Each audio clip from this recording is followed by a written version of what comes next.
Bafowethu kulukhuni kuwo wonke umuntu.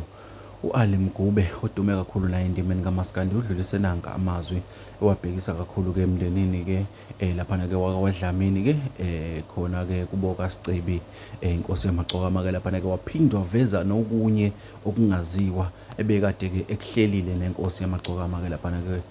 Bafowethu kubuhlungu kakhulu, nanti udaba ngicela uyizwele. Silimele nje kakhulu siyisizwe sase-South Africa bafowethu. Akukho esingakusho uhlelo lukaNkulunkulu kwesinye isikhathi uhlelo lukaNkulunkulu aluvele ubuhlungu bafowethu. uNkulunkulu kwesinye isikhathi ugcina ungasazi noma qhubeka uvume uthi ukhona noma ugcine usungenwe idimoni lokuthi usuyamphika ngenxa yezenzo zakhe. Ingasijabulisi ezisiphatha kabuhlungu. Engingakusho nje ngathi umndeni wakaDlamini qinani bafowethu, anilahlekelwe nodwa, nilahlekelwe nathi kakhulukazi endimeni kaMaskandi. Silimele kakhulu bafowethu nakubalandeli bakhe.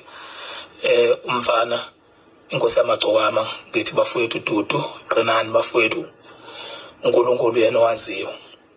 uNkulunkulu waba nohlelo olubuhlungu kakhulu bafowethu lokuthi sitshe sihla sidlele nabantu futhi abanenhliziyo ezinhle nekusasa elihle usheshe abasondeze ngakuye, ngoba mhlambe kwesinye isikhathi singathi mhlambe usuke ephuthuma mhlambe ukuthi angazahlulwa uSathane mhlambe angene kibo ebenzise kabi ubafuna besenza kahle.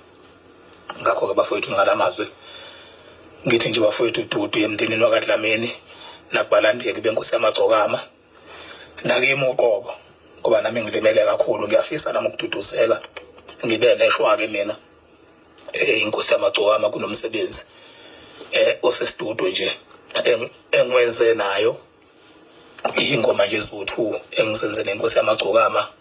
Benginawo nje ngeviki eliphelile, I think kwakuLwesibili, sisebenza nayo esidudu. Sasebenza kamnandi, siyijabulele, siyihlekela, saqeda ukusebenza savalelisana, saxhawulana, kanti sesixhawulana okokugcina sesiyagcinana nje ukubonana, sesiyobonana kwelizayo uma ngabe kuyenzeka.